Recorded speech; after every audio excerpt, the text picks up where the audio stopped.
بسم الله الرحمن الرحيم السلام عليكم ورحمة الله وبركاته كلانتيا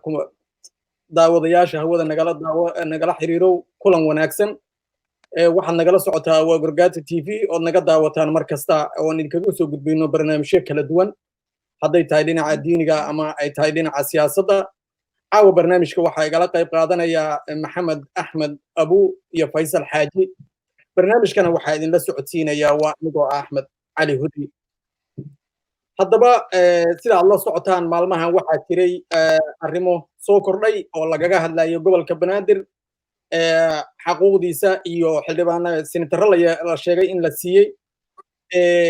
iyo buuq ka dhashay haddaba marka koowaad su'aasha aan rabo inaan weydiiyo martida caawa halkan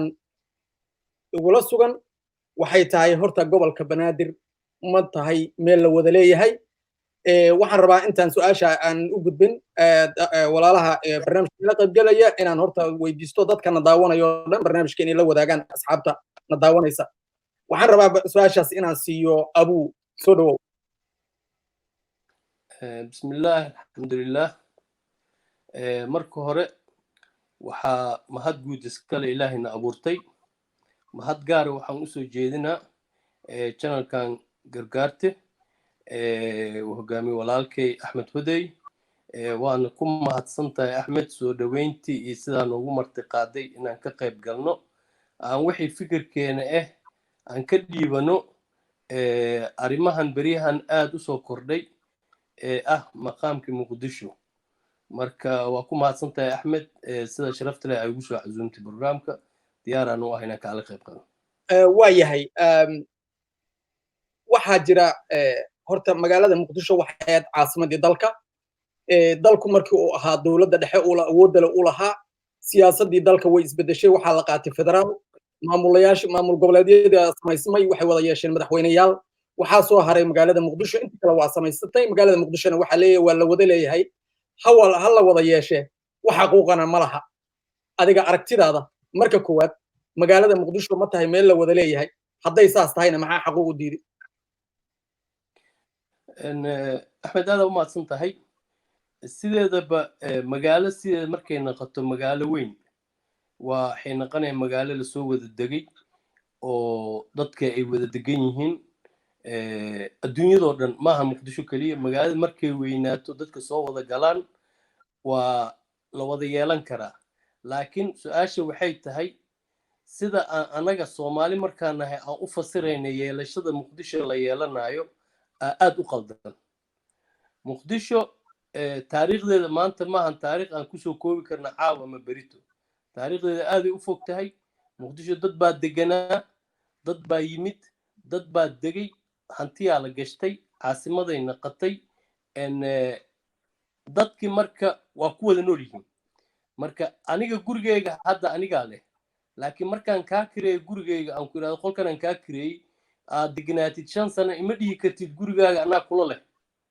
ama gurigii waa wada leenahay ima dhihi kartid gurigeyga anaa lahaa adigu waa kaa kireeyey kaliya example marka Muqdisho waa muraayadii waddanka waa caasimadii waddanka laakiin dad gooni u leh oo la dhihi kara ayagaa leh baa jiro haddii aan laga leexanaynin runta inta kale waa dad yimid oo Soomaaliya degan aanan laga lahayn Muqdisho oo maanta deganaanshooda loo ogol yahay laakiin marka maadaama aan qaadanay Soomaali ahaan waxaan la yiraahdo federalismka waa la kala qaybsaday qolo walbaba goonigeedu isu taagtay Muqdisho kaligeeda banaanka loogu tagay hadda saan arkayna Muqdisho dadkeeda soo kacay oo inkastoo waqti dambe indhaha soo fureen intaasna ay lahaayeen ummadda Soomaaliyeed ha timaado hal wada noolaado sidee maslaxad lagu helaa iyadoo burburtay saas u baaba'day waxa hadda soo taagan Muqdisho dadkeedu way ma ahan dadkii banaanka yimid haddaan aanan ka leexanin su'aasha aan si direct u galo Axmed nin walbo oo Soomaali federal markii la dhahay dhulkiisu dhistay laakiin Muqdisho dadka dhistay waa dadkii Muqdisho deganaa oo Muqdisho lahaa oo run ahaan u lahaa Puntland haddaan kuu soo qaado maanta aniga weligay ma tegin laakiin sida igu maqal meesha garow la leeyahay weligeed ma ahayn meel maanta dad badan ay degi kareen ama dad badan ay deganaayeen ma ahayn maantana waxaa lagu leeyahay vilooyinka ka dhisan hataa new york kama dhisna haddaan kusoo qaado jubbaland same thing haddii aan kusoo qaado baydhabo koonfur galbeed saadoo kale nin walba dhulkiisuu dhistay muqdisho meeshaa looga dhaqaaqa nin walba wuxuu yidhi gurigaa muqdisho ku lahaan jiray gurigiisuu gatay gobolkiisuu geystay marka hadda markii dadkii ay dhisteen dhulkooda nabaddii ku soo celiyeen caasimadii dowladdii ay soo degtay sidii ay soo wada laabatay muqdishadii hadda loo ogolaaday federalismka in muqdisho ay sideeda xaqeeda wax ku hesho in la yidhaahdo muqdisho annagaa leh waxaan u arkaa ama waa kula leeyahay taas waxaan u arkaa maamaahdii ahayd kaygana lihi kaadana kula lihi waa mahadsantahay aadaad u mahadsan tahay abu faysal waad maqlaysaa abu magaalada muqdisho intaasoo sanay xaquuq la'aan ahayd cid u dooday ma jirto cidda ka hadasho oo hadda le war magaaladan xaquuqda alla siiyana soomaali oo dhan maaha markii xaquuq alla siiya la yidhaahdana waxaa la yidhahdaa soomaaliya la wada leh markii cidda xaquuqdeeda raadiya ka aamustana waa laga aamusaa haddi wixii la wada leeyahay waa loo wada raadiyaa xaquuq marka sababtu maxay tahay markii xaquuqda muqdisho lasoo qaado loo wada yeesho marka kalena aan cidibo uga hadlin cudurno u soo qaadin intaasoo dowladood shariif cabdullaahi yuusuf xasan farmaajo hadda maraysa waxay taagan tahay muqdisho maqaamay yeelan doontaa waana la wada leeyahay soomaaliya waa wada leeda soo dhowo horta waa mahadsan tahay axmed adiga iyo tvgaaga baalka leeraa waana soo dhaweynaa inaad ugu casuuntay waxaan u mahad celinaa dadka muqdisho degan oo soomaaliyeed oo mar walba dulqaadka iyo wanaagga iyo isku haynta ummadda soomaaliyeed muujiya mar walbana muuji jiray haddana weli ku dhabar adag taa dadka reer muqdishoan si gooni ugu mahad celinaa waxaan usoo laabanaa su-aashaadii ahayd xaqa sida walaal sheegay abugu markii horeba uu ka dhawaajiyey horta magaaladan waa magaalo la dayacay oo dadkii lahaa dayaceen oo waagii la qaybsanayay waxaan federaalka la yidhaahdo nagu cusub systemkan markii la keenayey ayaan miiska dad u fadhin xaqeeda u soo qaada u qeexa waxay mudan tahay u qeexa wax alla waxay xaquuq u leedahay maadaama marka waa mahmaydii soomaalida waxaa la yidhi alifkii ka halaaba hoos kor kama toysmo marka baalka la yidhaahdo muqdisho horta dhibka halkaas uga dhacay waxaa ku xigay saa sheegtay marka niman dowlado madaxweyneyaal ah iyo siyaasiyiin oo kursiga yimid ama muqdisho ha u dhashaan ama madaxweyneyaal soomaaliyeed ha ahaadeen arrin nimankaasuna waxay ku feelgaroween oy fahmi waayeen oy keeni waayeen inay magaaladan xaqeedii siiyaan 3 milyan oo dada canshuurta inay ka qaataan waa fahmeen inay askar soo dhoobaan meelo badan ka timid waa fahmeen nin walbo mb oo magaalo kale ka yimid inuu ku noolaado waa la fahmay laakiin waxaa la fahmay magaaladan inay matalaad hesho iyo xaqeedii hesho marka waxaan u kala qaadaynaa waxa sharciga oo sharcigu u ogol yahay iyo waxa qaldama horta completely magaaladan dadkii lahaay iyo dadkii dowladda soo hogaaminaya ayaa intuba ku feelgaroobay marka macnaheedu ma ahan haddaad madaxweyne tahay inaad magaaladan xaqeeda inkirto macnaheedu ma ahan haddaad mb tahay inaad magaaladan xaqeeda inkirto horta dad kalena dad u dooda maahanoo xaqoodii raadsaday horta taas waa dhanka xuquuqda oo dadku waxay mudneed in loo raadsho markii horeba laga bilaabo waxa hare maxay xaq u leedahay waxay xaq u leedahay magaaladan waa magaalo soomaaliya caasimada sida walaal u sheegay qofku inuu dego oo ku noolaado oo ka shaqaysto uu ummadda ula mid yahay uu cadaalad ku helo oo u tartamo haddii kursi ka bannaan yahay uu magaaladaa degan yahay wax dhiba ma leh laakiin waxaa dhib leh inaan magaaladu matalaad lahayn aqalka sare iyo aqalka hoose wax la aqbali karana ma ahan waana inay dhammaataa arrintaas waxaa haray hadda dooda socoto ku saabsan kuraasaa loo soo barbarogeleeyey baarlamaankaa la gey doonaa anoo ka hor dhacayn anugu waxaan u arkaa in magaalada muqdisho ayadoo waa u imaanaynaa faysal adoo ku mahadsan waxaan weydiisanaynaa walaalahana daawanaya inay barnaamijkan sheergareeyaan oo ay dadka la wadaagaan waxa sida aad la socotaan gobolka banaadir waa gobolka ama deegaan ha ahaato ama maamul goboleed ha ahaato meesha ugu shacbiyadda badan maamul goboleedka shacab badan ma jiro marka hadda la sheego guddigii loo saaray baarlamaankuna waxay u soo qaadeen gobolka banaadir 7 xibnood oo senataraal hoosana waxba kuma leh waxaan filayaa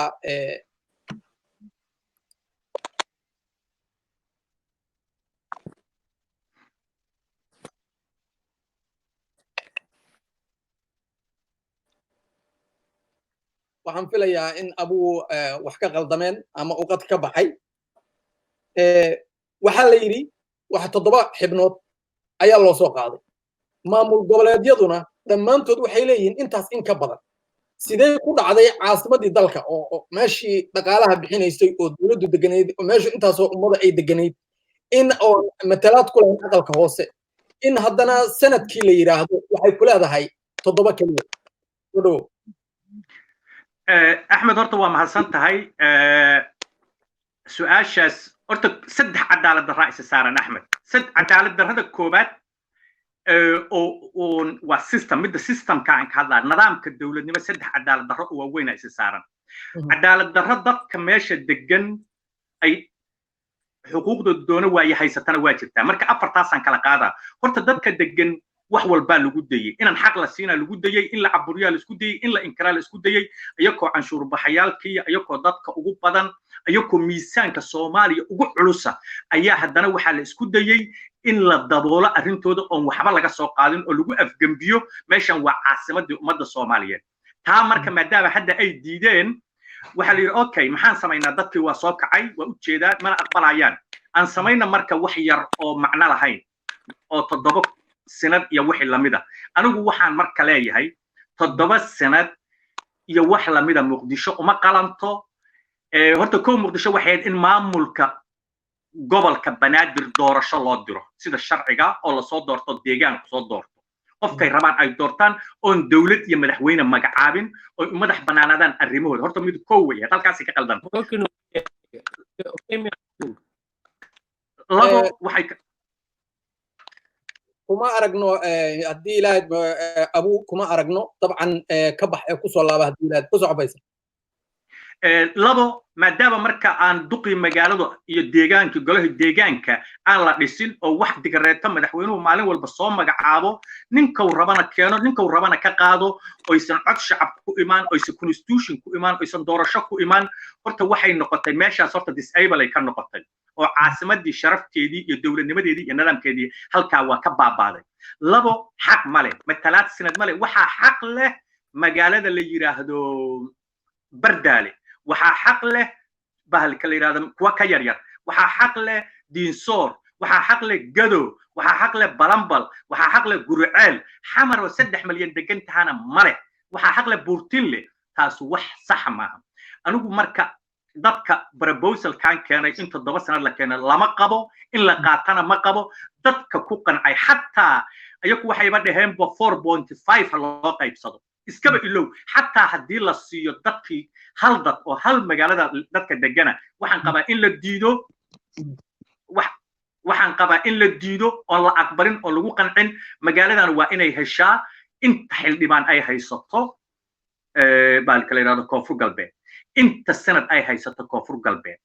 inta ay haysato magaalo kale oo dhan hadday 8 haysato baalka la yiraahdo Garaawo waa inay 8 heshaa hadday haysato 39 MB waa inay 39 MB haysataa maxaa yeelay sabab horta adiga kaba soo qaad ma ninka wax soo kordhiyo oo wax ku soo kordhiya dalka iyo dadka oo beneficialka oo wax laga faa'iido ayaa wax la siinaa bas niman waxba laga faa'iido waxba soo kordhiyo ka wax la siinaa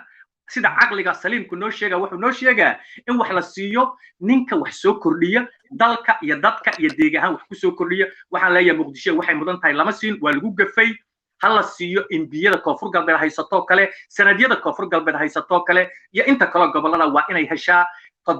iyo 8 iyo 9 uma qalanto inta gobol kale leeyahay waa inay heshaa waayahay Faisal kulley waa kugu soo laaban doonaa abuu wax yar aan naga maqnay waxaa jira in la هذا البط هذا اوكي وهذا هذه مخلاها اوكي ادي ادو ما حسنتahay sida aan Muqdisho waa meesha ugu shacbiyada badan Soomaaliya hadii xataa la yiraahdo maamul goboleedyada ma jiro maamul goboleed inta Muqdisho ku nool yahay maamul goboleedyadu waxay leeyihiin 13 xildhibaan senataro ay leeyihiin gobolkood kuwana waxay leeyihiin 8 Muqdisho waxa la yiri waxay leedahay 7 oo maamul goboleedyadii ka shacbiyada yaraa way ka senatarayar tahay midda kalena waxaa la yidhi waa in toddobadaas xildhibaan soomaali oo dhan iska wada dhex aragtaa iyadoo hadalkaasi yahay hadalkii madaxweynaha bal adiga aragtidaada soo dhowow maxay u qalantaa marka koowaad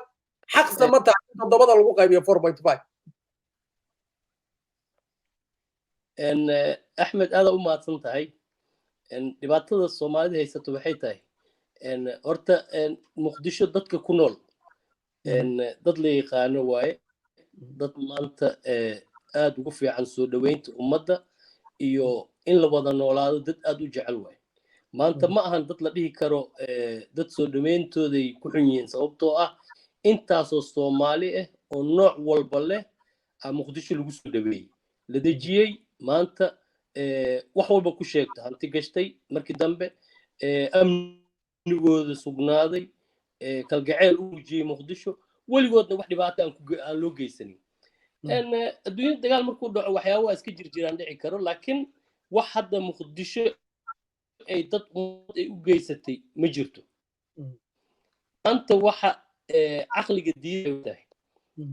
qofka bini aadan qofkii loo sheega hataa asaga laftigiis jawaab u helaynin muqdisho ay ku nool yihiin 3 milyan iyo baraa la sheegaa laakiin ani saasana muqdisho ilaa iyo 4 milyan iyo bar 5 milyan waa ku nool yihiin Soomaaliya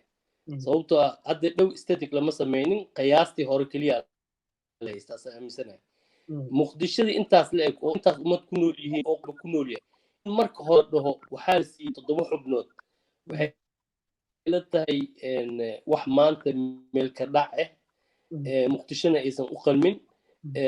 leeyahay maanta cid u maqan ma leh sida la rabaa laga yeelo taas aaminsanahay laakiin waxaan ku sheegay axmed dadka reer muqdisho hadda indhahooda waa furan yihiin sida hore oo kale maahan wax walbana diyaar yihiin waagii hore siyaasadda qof marti ku ah inaad siyaasadda kula gashay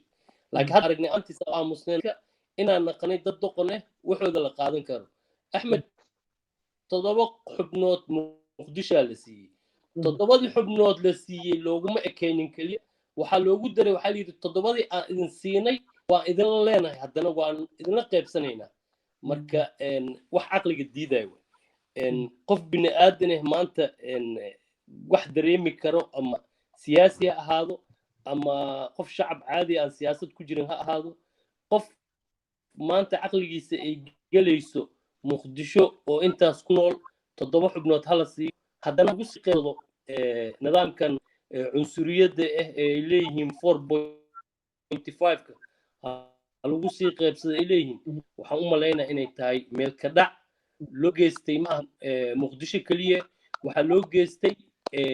ummadda ku nool oo dhan muqdisho marka waxaan leeyahay waxaan waxay ku fiican tahay in lagu lawaantoobo muqdisho dad baa leh muqdisho dad baa degan waana isiqaanaan dadka degan hadda maanta dad la isbaraayo ma ahan dadkii yimidna waa og yihiin muqdisho maan ayaga lahaanshayn ayna ku leeyihiin wax walba xildhibaanadooda ah meelahay ka yimaadeen marka waxaan leeyahay muqdisho 7 xildhibaan horta uma qalanto waa qeyb buuxo la siiyaa ayna xaq u leedahay aniga qiyaasteeda muqdisho ugu yaraan marka isdoo meesha ugu yar muqdisho ay xaq u yeelanayso 15 in laga siiya aniga aminahay loo daayo dadka reer muqdisho u dhashay in markaas ayaga ay qaybsadaan ayaga waa isiqaanaan dadkaas maanta dad la isbaraayo maahan fikir ahaan intaasan soo jeedaa aniga aad iyo aad waxaan rajaynayaa mayga inaa xoogaa shaqara ku jirta codkaaga abuu inaad iska hagaajisa haddii lahaydmo waa yahay faysal waqtiga dowladdu waxay jirtaa hadda muddo 4 sano u dhammaanaysa sanadkii afraada lagu jira waxa u dhiman waa bilo waqtiyeynta waqtigan lagu soo aadiyey in muqdisho maqaamkeeda la soo qaado waxa la soo qaadana aysan ahayn wax la qaadi karo ujeedada ka dambaysa maxay tahay sileedaa soo dhow waa mahadsantaa horta axmed waa kala qaadaynaa arrintaas mid waa waqtiga lagu soo aadshay midna waa xubnaha la soo qaaday horta sideeda waxaan waa politics dadka dowladda hadda meesha jirtaa waxay raadinayaan inay hesho kalsooni siyaasadeed iyo taageero dadka reer gobolka banaadir maadaama sheeko hadda socoto suuqa taalla ay tahay dee nin walba waxa suuqa yaalla ayuu wax ku darsanaa sow ugu soo laabto ugu caanbaxo oo is yiraahdo alla leh adna waa ku darsaday ku awr kacso buli aadanka dhamaana saas u dhaqama anigu marka waxaan leeyahay dawladdu hadday rabto inay wax ku awr kacsato oo ay sharaf iyo ciso ayba waqtiba uma helayso shaqo anigu mana qabana marka hore in dawladda ay u taalo mana qabo laakiin haddayba rabto inay ku cimri dheeraysato ku soo laabato siyaasad loolan ku raadiso inay wax weyn iyo kuraas badan iyo wax dadka ka farxiya iyo wax dadka qalbigooda maaragtay isku soo dhaweeyo isku soo jiido ku qancaan inay u keentay ahayd dadkana ay gacanta ka geliso lana raadiso laakiin hadday dhahdo 7 kursi oo 4.5 cadaalad darrada waxa ay walaalkay hadda ka dhawaajiyay ayaan ina siina dawladana sharaf kama raacayso ixtiraamna kuma helayso I think wax ka dhaca maana inaysan waxba isu soo kordhay waayahay abu waqtiyeynta waqtiga lagu soo aadiyay soo qaadista xaquuqda magaalada muqdisho waxa la soo qaadayna aad ogtahay waxa ay yihiin wax gadmaya ama qaadma aysan ahayn maxaad is leedahay waa looga dan lahaa soo qaadista waqtigan iyadoo dawladda xilligii ka dhammaaday oo taa bilihii ugu dambeeyay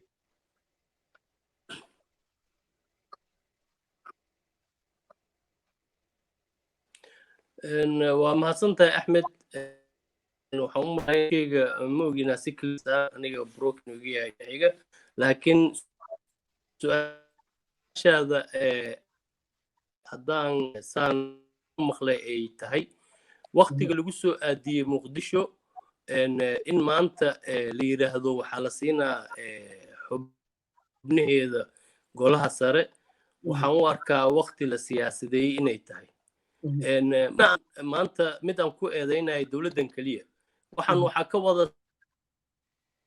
seexday dawladihii hore soo maroo dhan muqdisho waxay ummadda oo Soomaaliyeed waxaan marka la bilaabay waxay ahayd salbahon afka hagaajinaynin waxay bilaabay federalismka muqdisho la quuday maadaama ay tahay ummadda waa dantay hadda marka haddaan u soo laabto su-aashaada waqtiga hadda taagan ee lagu soo aadiyey muqdisho waxaan u arkaa inay tahay siyaasadeed iyo inay tahay waqti loo baahan yahay keliya in ummadda lagu madadaaliyo in waqti la rabo in la soo celiyada ayna hesho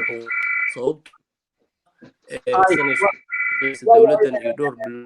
waxaan rajaynayaa ma hadlin marka waxaan arkaa inaysan ahayn hadda waqtiga la joogo waa waqtigii hadda la isu diyaarinayay haddii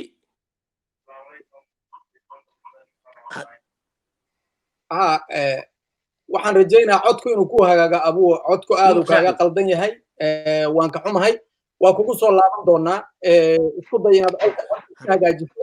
hadduu ku jiro mayka uu kugu jirana mayka ka bixi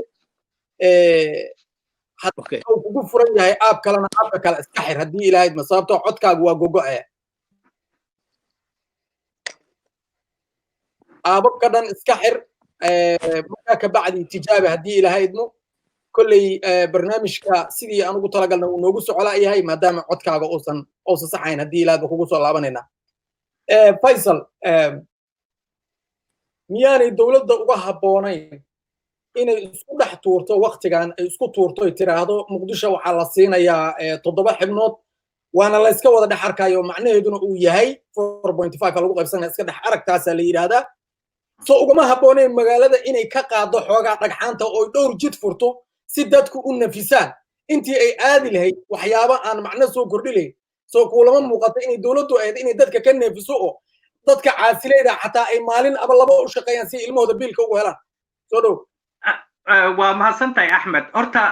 dawladda hadda jirta oo hadda 4 sano ugu dambaysay talada haysa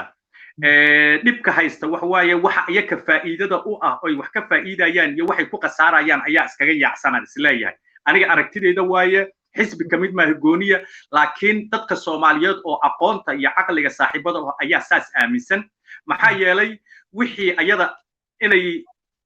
dadkii la saaxiibto oy cadowgii la dagaasho oy dadkii jidadka u furto oy dhaqaalahoodu dadka kobcaan oo iyadu wax ka hesho oy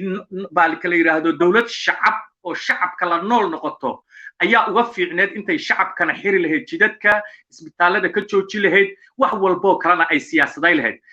tusaale hadda magaaladan waxaa joogo kow la magacaabay duq magaalo dadka dhan jecel yihiin waa laga qaaday nin kale lagu xijiyey allah u naxariisto nin kaloo waxaa la keenay dadka dhan ka wada naxeen maalintii la keenay oo magaaladana wax kusoo kordhinayn ayakana wax kusoo kordhinay oo aan ahayn nin matalaad siyaasadeed oo macno la leh marka waxaa laga rabay dowladdu inay qaadato waddo saxa oo ayaka u roon dadkana u roon muqdisho sumcad ay ku hesho say u soo laabato dowladda saasaa u fiicneed laakiin ilaahay ma garansiin waxaan marka leeyahay wax walbay hadda sameeyaan wax walba oy hadda sameeyaan waxba kama faa'iidayaan maxaa yeelay iyakay shacabkii waa iska hor yimaadeen meel dheeray isla gaareen waa isnaceen qalbigoodiyaa kala guuray ayakuna waa og yihiin shacabkuna xamar waa og yihiin dowladdaanu inaysan ahayn dowladday u bannaan baxeen oy sacbada u tumeen oy weyneeyeen oy garbaha ku qaadeen oy facebookyada uga madaharaadeen oo ninkii la hadlaba ay ku soo boodayeen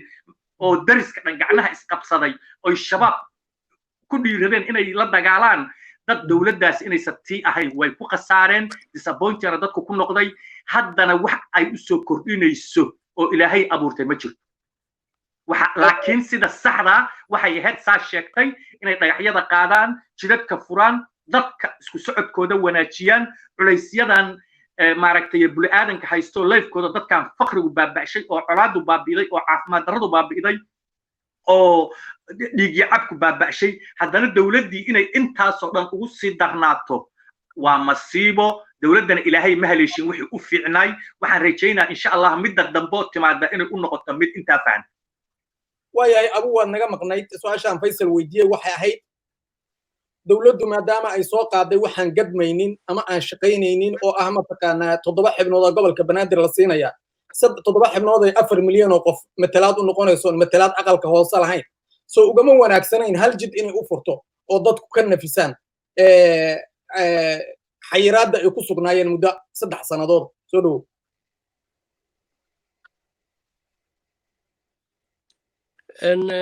waa mahadsantahay axmed aadan ugu xumahay qadka in yar iga xun waa su-aal fiican axmed ummadda dhibaato weyn baa muqdisho ku haysato especially dadka muqdisho degan oo qutul daruurigooda ma ku xiran yahay inay suuqyada aadaan dowladda sideedaba waxaa looga baahan yahay inay istiraatiijiye lahaato oo biyo dhammaad leh laakiin haddii aad maadid meel hool ka socoto oo aad tiraahdo hoolan qabana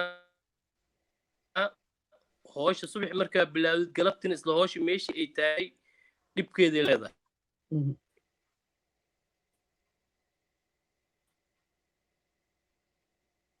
waxaan aad uga xunnahay in maxamed axmed abu uu qadka uu aad u halaysan yahay dowlad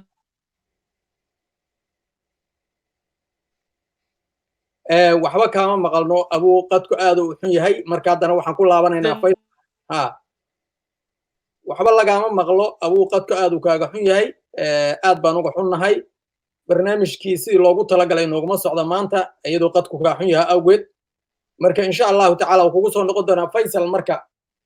hadda dadka waxaan u malaynaa isma maqlayno abu haddii ilaahay idmo qadku uu kaa xun yahay haddaadna maqlaysid qadku uu kaa xun yahay ku soo laabo maqalkaa kaa xun gariiraa ku jira aabka haddii aababa kugu furan yihiin ama waxyaabaha kugu furan oo dhan iska xir haddii ilaahay waya faysal maxaa marka hadda la gudboon waxaad og tahay inay jiraan dad xaquuqda gobolka raadinaya oo u kacay arrintan oo doonaya inay matalaad yeelato magaaladaanu oo ay ka baxdo xayiraadda ay ku jirtay maxaa la gudboon dadkaas marka inay sameeyaan maanta ma inay rajo ka qabaana waxaan hadda dowladdu bilowday mase isku tashi inay sameeyaan ayooda ka tashanaado aad iyo aad axmed u mahadsantahay su'aal muhiima ayaana weydiisay aniga laftigeyga kula hadla axmed ayaa waxaan ka mid ahay dadka muqdishaawiga oo raadsha xuquuqda muqdisho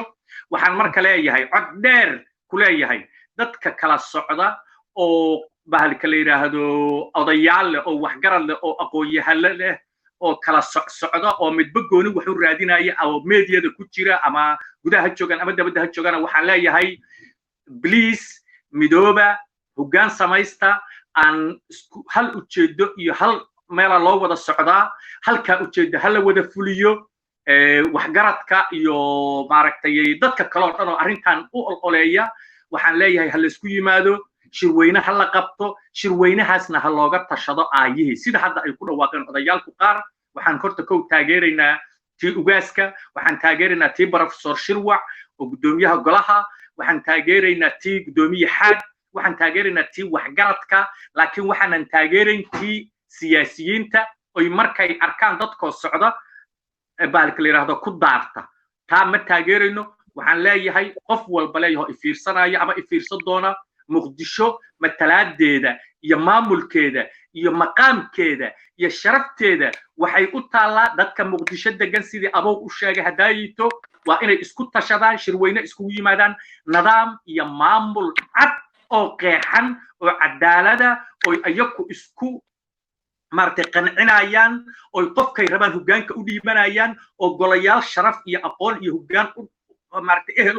u soo dooranayaan inay soo magacaabaan oo iskaga yimaadaan oo soo go'aamiyaan arrintaana kow waxa laga rabaa duubabka dhaqanka oo banaadir iyo areadeeda duubabka dhaqanka inay ku midoobaan siyaasiyiinta aan baar MPyada ahayn oo danleyda ahayn inay ku midoobaan waxgaradka iyo ganacsatada aqoon-yahanada diyaasbarada dabadda dadka meediyada uga ololeeya kadigii waxaan leeyahay hal option bisa yaala wax kale ma yaalaan yaan la labalabayn yaan luuq kale la aadin dawlad iyo 7 MP oo meelo kale ka yimid oo loo kala xil saaray arrintan inay wax ka soo tala bixiyaan waxaasoo dhan wax ma soo kordhinayaan fariista geed hoosti isku yeerta isqanciya nidaam iyo doorashada ku kala baxa qof u doorto gobolkan ina maamula waliba 2 sano waliba anigu tala ahaan waxaan soo jeedi lahay in hadda odayaalku ay sameeyaan qofku meel gaar oo 2 sano hogaamiyo qofkaas iyo adminkiisa oo inta waliba la kala qaado gudoomiyaha gobolka iyo bahalka la yiraahdo duqa magaalada oo nidaam adag oo saas la sameeyo oo 2 sano loo xil saaro 2 sano ay doorasho cad iyo constitution cad ay magaalada gaarsiiyaan groupkii ku guuleystana markaa uu hogaamiyay saasan qaba dawlad aan loo daba fariisan baarlamaan aan loo daba fariisan ninna wax la weydiin saasan qaba axmed waayahay ugu dambeyntii qolyaha hadda baarlamaanka la horgeynaya waxaan hadda baarlamaanka kulle iyagana waqtigu ka dhacayo maxaad dhihi lahayd ugu dambeyntii axmed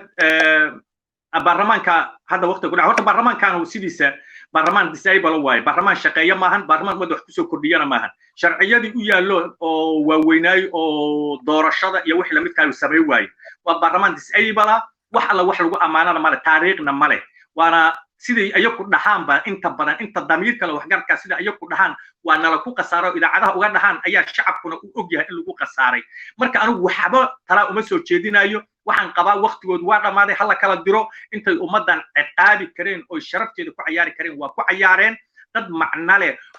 oo raba inay ummadan kala saaraan maadaama ayaku constitutionka asal ay u yihiin oo baarlamaanka yihiin ummadan ayaga kala saari karay muqdisho xaqeeda si kala si sahlan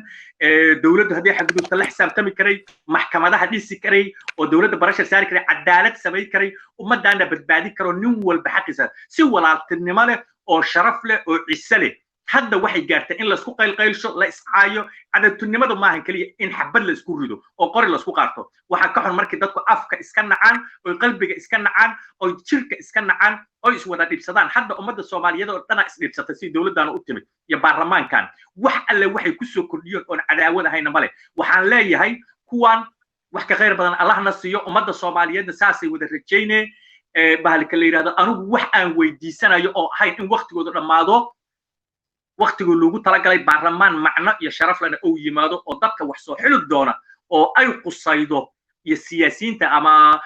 maamul goboleedyada ama saamileyda siyaasadda ama dawladda dadka maaragtay xil saaran doorashooyinka iyo arrimahaas waxaan leeyahay waad aragteen ummadda Soomaaliyeed baarlamaanku inuusan ahayn baarlamaan cadaalada baarlamaan ummadda samata bixi kara baarlamaan fahmi kara dowladnimo iyo constitutionka loo dhiibtay miisaaniyadooda baarlamaan fahmi kara inaysan ahayn waxa leeyahay mid fiican noo soo xula wax fiicanna noo keena ilaahayna saasaan uga baryaa ummadda Soomaaliyeed waxaan lagu khasaarin waxaan dhaaba inay noo keenaan markaan faysal aad iyo aad u mahadsan tahay daawadayaasha hawada nagala xiriira waxaan ka cudur daaranaynaa maanta inuu qadku u saamixi waaye dadkii barnaamijka nagala qayb qaadan lahaa in sidii loogu talagalay ay barnaamijka uga qayb qaataan waxaan isku dayayaa inaan siiyo waxaan filayaa waxaan nagu soo biiray maxamed waxaan filayaa inaad waqti dambe na soo gaartay waa kaaga mahad celinayaa laakiin haddii aan ku siiyo laba su'aalood maadaama aad soo gashay iyo saddex barnaamijku wuxuu ku joogay waqti gabagaba ah marka maadaama hadda aad noo timid haddii ilaahay idmo waxaan rabaa inaan ku siiyo ilaa iyo laba su'aalood aad ka jawaabto midda koowaad oo ah waxa magaalada muqdisho loo qoondeeyey ee la hor keenay ee la yidhi muqdisho intaanay u qalantaa bal aragtida aad ka qabto maxamed soo dhowo aad baan ku salaamay walaal axmed huday waad aragtaa waxaan u soo galay jamcaynu ballanay hawluhuna way iska badnaayeen marka saacad baynaan ballamin marka hadda aniga oo aan markaan fiiriyey internetka baan miss callkaaga arkay anigoo diyaargaroobin baan soo galay si aan u oofiyo ballantii marka taas waan ka cudur daaranayaa inaynaan saacad ballamin sidaas darteedna laga yaabo in adiga laftaadu mashquulsay oo waan garan karaa hawlaha aad hayso marka waan salaamayaa adiga iyo dadka barnaamijka kala qayb qaadanaya iyo shacbiga Soomaaliyeed ee dhageysanayaba marka aad baan idin salaamayaa haddii aan u gudbo arrintaas horta waxaan ka cudur daaranayaa arrinta maqaamka Muqdisho waxay u baahan tahay in arrin yani sharci in oo dad ka warqaba sharciga oo qaabka federaalka waxa xuquuqda u leeyahay marka anigu maadaama aan qof Soomaali activist ahay oo aanan shuruucda qawaaniinkaas iyo xeerar dejinta aan garanaynin waxaan uga hadlayaa on kaliya si guud oo generally ah baan uga hadlayaa marka waxaan anigu u arkaa waxaa jirta oraah la yiraahdo maaragtay dhardhaarada oo la badbedelo maraqa ma macaaneeyaan la yiraahdaa marka waxaan ka wadaa haddii cunto la karinayo dhardhaarka waad garanaysaan waa dheriga wax lagu kariyo marka cuntada waxa lagu daray baa macaaneeya laakiin haddii dhardhaarada loo badbedelo cuntadii oo cusba iyo spices iyo waxyaabo noocaas lagu darin waxa ma tarayso marka in 7 xubnood la yiraahdo hal la siiyo iyo in la yiraahdo 4.5 ha lagu qaybiyo waxa xalku uu yahay waxa ka muhiimsan in shacbiga reer Muqdisho ay helaan matalaad dhaba sida aan ka dhageystayna inta badan dadka aqliga oo saaxiibka reer Muqdisho iyo gobolka Banaadir ay ku doodayaan lana fahmi karo waxa waaqiciga caadiga ah inuu yahay marka inay iyagu lala tashado maaragtay wuxuu sharcigu u ogolaanayo sida gobolada kale iyo wixii caasimad ahaan isagoo ama laga eegayo adduunka kale ama mid Soomaalidu isla ogolaatay la doonayo waa in lagala tashado waa in ay maaragtay ay noqoto arrin wada tashi diinta islaamkana way qabtaa oo markii lala hadlayay nabiga sallallahu alayhi wasallam iyo waxa la lahaa amruhum shura baynahum waa in waxa laga tasharayo Muqdisho kaliya tan maanta dhibaatadu kaba taagna waxaad ogtahay in goboladii oo dhanba iyo xukuumadii meesha joogtay in la isku dhagan yahay oo waxba socon laayihiin isagoo waliba gabagaba la joogo marka anigu waxaan u arkaa in xukuumadda iyo baarlamaanka la kala qaybiyay xukuumaddu isticmaalayso intii la joojiyo miirku soo noqdo oo waxa waaqiciga la wajaho in dadka reer Muqdisho lala tashado waxgaradkooda lala tashado kala qaybinta laga daayo dadka ruuxba ruux u jawaab la leeyahay sheekada xildhibaan maad salaad qof lagu khataarayo la joojiyo waxbana ma tarayso waa la wada guul daraysanaya haddii la isku dayo qof walba inuu isagu guulaysto waa la wada guul daraysanaya marka waxaa la rabaa geel Soomaalidu waxay tidhaahdaa geel duqdiisi durdurisay arankiisa waxay maxaa la moodaa marka waxaa la rabaa dadka laga rabo in ay dadka Soomaalida isu keenaan oo mas'uuliyad sameeyaan waa madaxweynaha iyo ra'iisul wasaaraha taana hadda ma muuqato rajada 3 sano la hadlaynay kor iyo hoos la hadlaynay marka haddii ba ay arkeen sida ay iyagu maaragtay ay wax u doonayaan inay waxba u soconaynin waa in xaqiiqada wajahaan oo shacbiga reer Muqdisho marka shacbiga reer Muqdisho waa shacbigii Soomaaliyeed Muqdisho waa qalbiga Soomaaliya وقلبي سوماليا حديث باجر رسولك صلى الله عليه وسلم aad garanaysaan 40 ka ku jiray jirka waxa ku jira cadkaas haduu fasahaado uu wada fasahaadaya jirku ala hiya alqalbu muqdisho waa qalbiga Soomaaliya hadii ay dhibaato ka dhacdo waana horeyna waa loo soo maray Soomaaliya dhibaato ka jiraysa hadii arinteeda la xaliyana Soomaaliya way degaysaa marka anigu intaasan yaan dhihi lahaa adigoo aad u mahadsan waqtiga ay ku soo aaday dad badan waxay qabaan inay tahay arrin campaign siyaasadeed marka inay uga badan waxay leeyihiin waxa ugu wanaagsan dawladda inay shacabka Muqdisho ay hal wado u furto inta waxyaabo aan soconayn ay u keeni lahayd iyo waxaan la aqbali karin aragtidaada igu celi halkaas Axmed walaal dad badan baa waxay leeyihiin waqtiga lagu soo aadiyay arrintaani maadaama xilka dawladda ka dhamaaday oo ay tahay 3 sano aanay soo qaadin sanadkii ugu dambeeyay waxay ugu talagashay campaign siyaasadeed ma aanay ahayn wax ka tabac dawladda macnaha laakiin waxa ugu wanaagsan inay wadooyinka u furto dadka sidii maaragtay ay u nafisaan oo xarigan iyo go'doonkan ay ku jireen 3 sano uga baxaan wada aragtidaas si fiican way maalkii dhaweyto waan la socday maalkii dhaweyto baarlamaanka kalfadhigii iyo buuqii dhacayay madaxweynuhu isaga oo waxyaabihii taagnaay oo dhan aan ka hadlin ee laga sugayay oo xataa ay ugu horeeyaan maxaa la dhihi jiray 8 dhalinyarada ee dhaqaatiirta ee deegaanka gololaya balcad lagu laayay oo maaragtay xaaladda meesha ay marayso waxyaabaha soo dhan isagoon ka hadlin oo yaani aan waxba ka qancinin dadka wuxuu ka hadlayna hadal oo isa saaran uusan ahayn oo laga filayay ayaa maaragtay arinta uu meesha keenay marka divide and rule bay u tahay yaani in dadka lagu mashquuliyo taas waa sida aad u fahantay baan u fahansanahay analyze-ka yaani anigu sidaas aan u saaraya marka waxa weeyaan waxaad moodaa inay tahay waxyaabo oo distortion waxa ay dhahaan ama in dadka laga leexiyo wixii taagnaa oo cajalad kale loo daaro marka sidaas aan ugu arkaa laakiin inay daacad ka ahayn xukuumadda iyo madaxweynaha arrintaas inay daacad ka ahayn maan u arkaa ugu dambeyntii waxaan rabaa su'aashan inaan ku siiyo maxaad ummadda Soomaaliyeed hadday reer Muqdisho iyo Soomaaliya oo dhanba maadaama waqtigii dawladdan ka dhacay maxaad kula tali lahayd aanan ognahay wixii aan soo marnay waqtina aysan jirin talada aad ugu dilaysay aad baa u mahadsan tahay waxaan aniga shacabka Soomaaliyeed kula talin lahaa dhaqankii Soomaalida dawladnimada wuu dhumay 3 sano iyo bilihii ay labada nin ee odayaasha meesha joogeen anu runtii ragii dadkii waxaan aaminsanaa in dawlad awood badan oo fiicnayd laga dumiyay oo aan nasiib u yeelanin inuu soo gaaro dadkii dhalinyarada ahaa ee xilligii dawladda yaraaban ka mid ka ahaa inkastoona kuwii ka dambe dhashay ahayn marka waxa weeyaan laakiin hadda markaan arko waxa taagan waxaan garan karaa dawladdii hore markii hore ma fahansanayn waxay u duntay marka waxa loo dumiyay baan fahmayaa haddana halkii ayay taagan tahay marka intii ka dambeysay ilaa shirkii carta laga soo bilaabo ilaa iyo markii Cabdullaahi Yuusuf iyo ay joogeen iyo axmaaradu ay dhibaatada fara badan meesha ka sameeynaysa iyo geedi oo hadda ragga xukuumadda maaragtay farmaajiga khayre ama nabadeena nolol la baxday dhibaatada ku taageera ee wax walba wadaniyiin baan nahay dhaha inkastoo inaan magacyo xuso aanan maaragtay barnaamijka inuu ogolaanayo in kale aan warhaynin laakiin hadda Cabdullaahi Yuusuf odaygaas waaba dhintay Allah u naxariisto maxamed siyaad barrana waa dhintay iyo raggii ka horeeyay aadan cadiya nin walbana sharaftii uu ka tagay wax ummadda Soomaaliyeed uu tagay Allah u naxariistaan leenahay waa sida laakiin ragga nool ee dambiga Soomaaliya ka soo galay Cali Maxamed Geedi iyo Salaad Cali Jalla kamid oo maaragtay hadda xukuumadda wax kasto ay samayso dadka ku abuse gareynaya madaxdii kale iyo baarlamaankii aflagaadeynaya oo moodo inayna wax badan kala ka sokaynin nimanka dhalinyarada baraha bulshada loo diray marka waxa marka laga tago xukuumaddaas xabaashada wadatay laakiin dawladdii carta lagu soo dhisay tii maaragtay ka dambeysay Sheekh Shariif ciidamadii Itoobiyaanka meesha laga saaray dibashiintii halka la sameeyay waxay soo gaarsay doorasho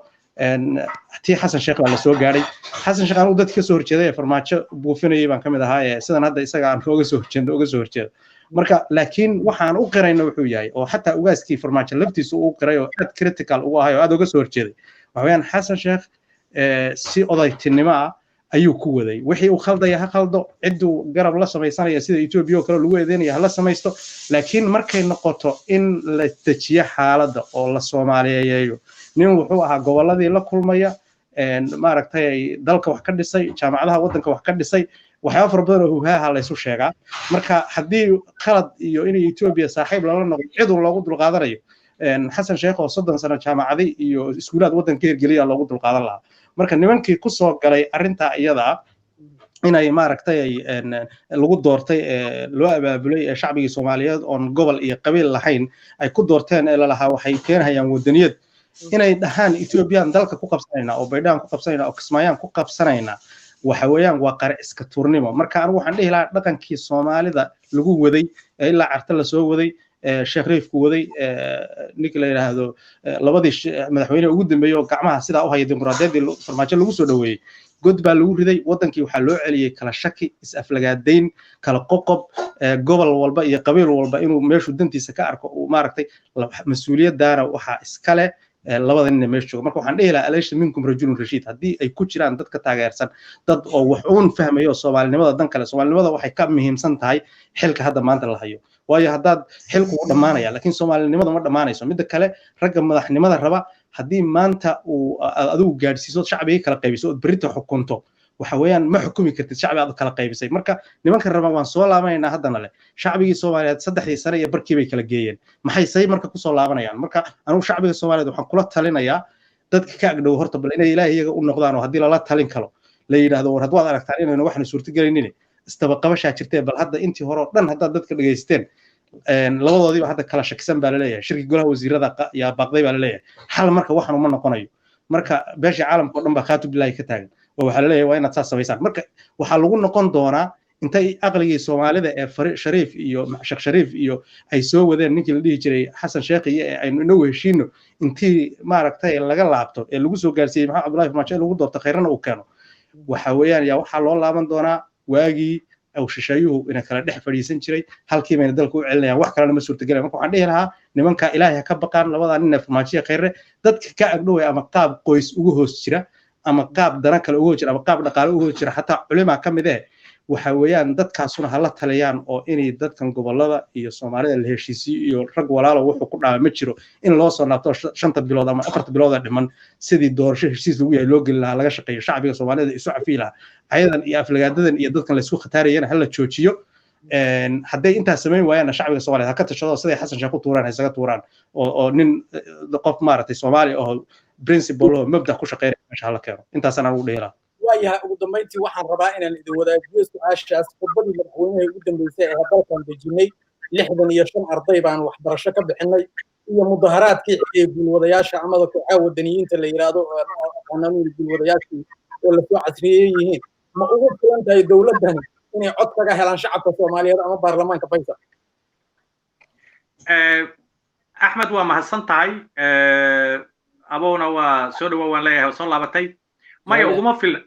uguma filna walaalkiis maxaa yeelay 65 arday oo 4 sano oo la yiri jaamacad wax furihan ka dhiibnay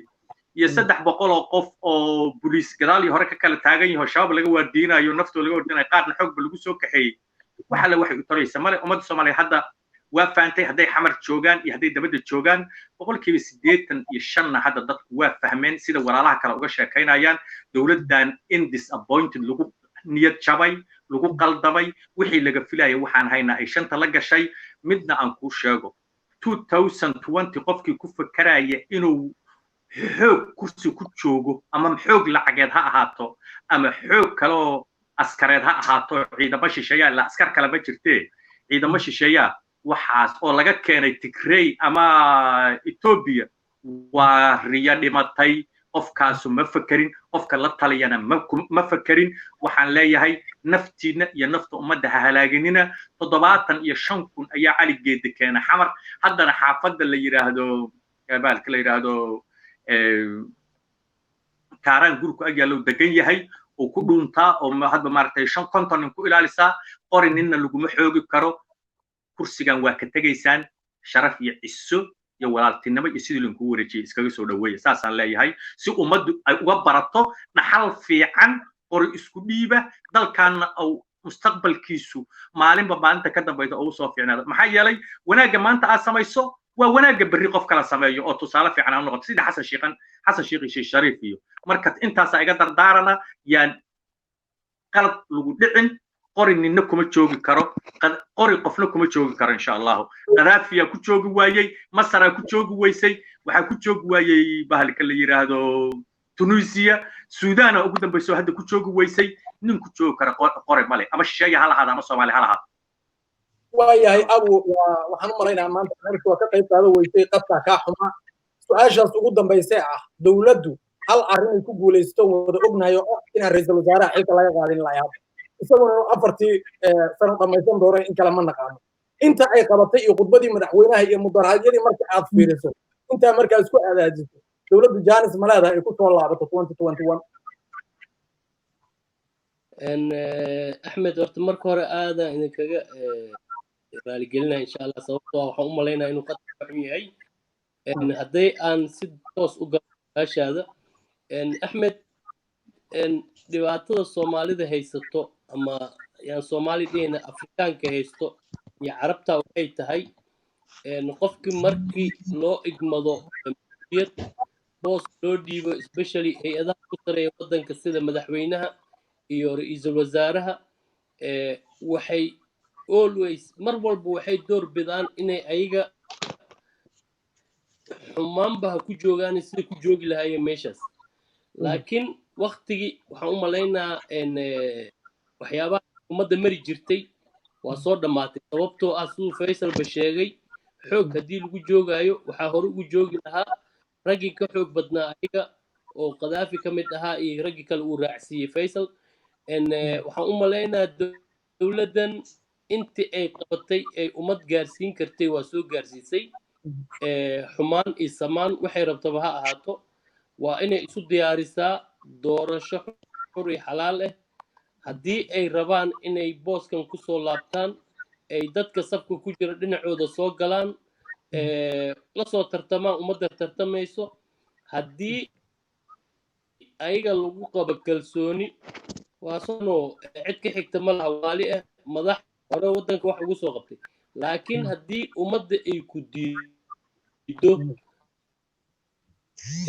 awood iyo waxaad u isticmaali kartid ma jiro sababtoo ah awood la isaga daalay haddana ma jirto awood lagu sii joogi karo oo la dhihi karo isticmaalaynaa booskan kusii joogaynaa meesha ma taalo waxa keliya dowladda u furan aniga arka waxay tahay inay doorasho ay diyaariyaan waqtigii loogu talagalana ay dhacdo si ummadda dhan ay aragto waayahay loo arko waxaa ku haysata dhibaatadii xagga qadka ayaa ku haysata maxamed wixii dowladdu soo samaysay waan ognahay inta ay ku guulaysata waan sheegnay waxa ay qabteenna madaxweynaha baarlamaanka ka sheegay ma isleedahay intay dowladdu soo qabatay waa intii ay qaban lahayd oo dadaalkeedii way gaartay waana u ku filan tahay inay maaragtay shacabka soomaaliyeed hortagaan ay dhahaan waxaanan soo qabannay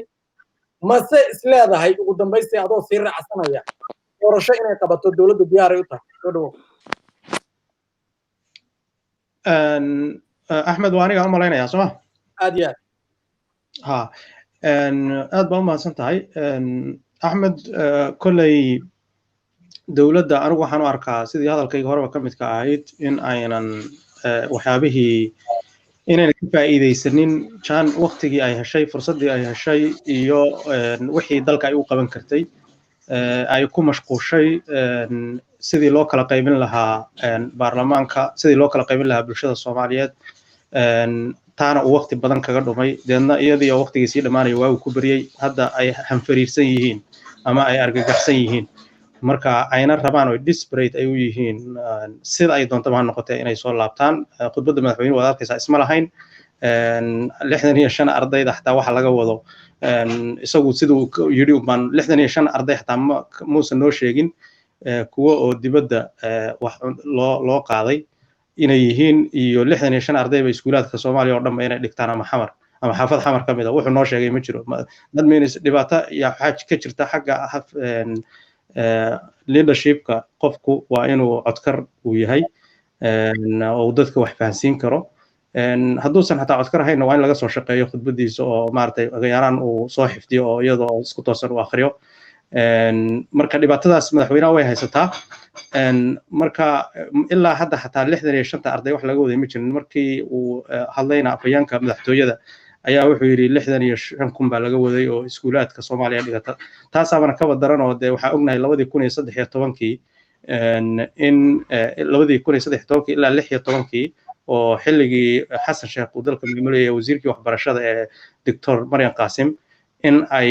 barnaamij ay bilaabeen oo ay dowladdaas u bilowday oo ahaa go to school ama iskuulka hala aado oo 1 milyan oo qof ay dhiganaysay ay iskuul aadeen oo arrinta implementation ay ku samaysay dowladdii Xasan Sheekh iyo oo gaar ahaan uu wakiil markaa u ahaa wasiiraddii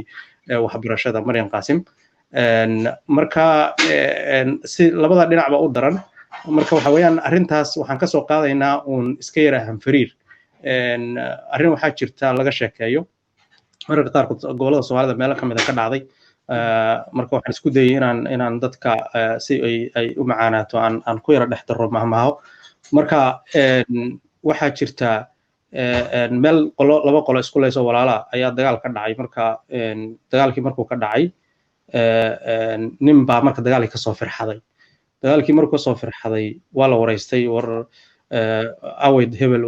dhibay wax walba dhintay markaasaa qola waxay yidhaahdeen hanfariir ninka waa hanfariirsan yahay markaasuu yidhi hanfariirka laftiisa waa dhintay moogta markaasaa ninbaa wuxuu ku yidhi halqabsay lahaayeen ninbaa marka wuxuu ku yidhi war cadha alla kugu dhacday hooyadii naga tuso u dhahay moogtahay cadha alla ku dhacday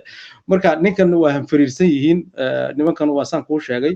marka wax isku toosan maaha marka waxay u baahan yihiin cid la talisa maaragtay 65 ardayna wax macno oo la fahmi kara male hataa haddii ay scholarship noqoto kuway Xasan Sheekh iyo xilliga hataa ayna waxba jirin fara badan oo dowlad fiican bayna jirin oo ka horeysay Xasan Sheekh iyo Sheekh Shariif bara dadku waxbarashada waa heli jireen maaragtay jaamacadii iskuulaadna waa la sameeyay iskuulaha hadday 24 sida afkayeenka madaxtooyadu uu yidhi ara madaxweynaha u toosinaya 24 iskuulo 65,000 oo qof oo dhigato oo Soomaaliya oo dhan hadday tahayna hada waa uu maaragtay iskuulaadkii ay sameeyeen dowladdii Xasan Sheekh iyo tii Sheekh Shariif iyo wixii la sameeyay meesha ku yaalan iskuul magaciisana waa la yaqaanaa meesha ku yaalana waa la yaqaanaa iyo ardaydii dhiganaysay oo hal mar 1 milyan la gaarsiiyay oo dib wax looga jaray weeyaan waxay ku faanayaan waa markii ugu horeysay wayna leeyihiin marka dadkan siday wax u sheegayaan aniga ma garanayo maskaxda dadka xataa Soomaaliyeed ay ku ciyaarayaan marka anigu waxaan dhihi lahaa waa in la helo xataa dad waxaa jira dowladda ama xukuumadda ra'iisul wasaaraha madaxweynaha qaab qoys uga agdhow oo raba inay wax ku sadbursadaan marka iyaga laftooda waa u heliyaan waxa la walaalka hadduu gardaran yahay iyo hadduu maaragtay ay laga gardaran yahay waa loo heliyaa waa la qabtaa xataa hadday qabanaynin hadallada uun hoosto toosiyaan aniga marka intaasaan dhihi lahaa maxamed xadiis aad iyo aad walaalkii u mahadsan tahay waxaan aad uga xumahay in maanta dadkuna ay naga xumaayeen waqtigana inaan isla gefnay oo aan moodayo inaan waqti kuu soo sheegay sidaas darteedna barnaamijka sidii aan ugu talagalnay iyo dadkaan ugu talagalnay iyo qaabka intaba inuusan noogu dhicin waxaan laakiin rajaynaya barnaamijyada soo socda inay sidaan si ka qurux badan noogu dhici doonaan aad iyo aad baan kugu mahad celinaya barnaamijka marka waxaa igala qaybgalaya Faysal Xaaji Maxamed Axmed Abu iyo Maxamed Xadiis waxaan idinla socodsiinaya anigoo Axmed Cali Hulay ah intaan barnaamijkan oo kale dib ugu kulmi doono waxaan idin leeyahay assalaamu calaykum waraxmatullaahi wabarakaatuh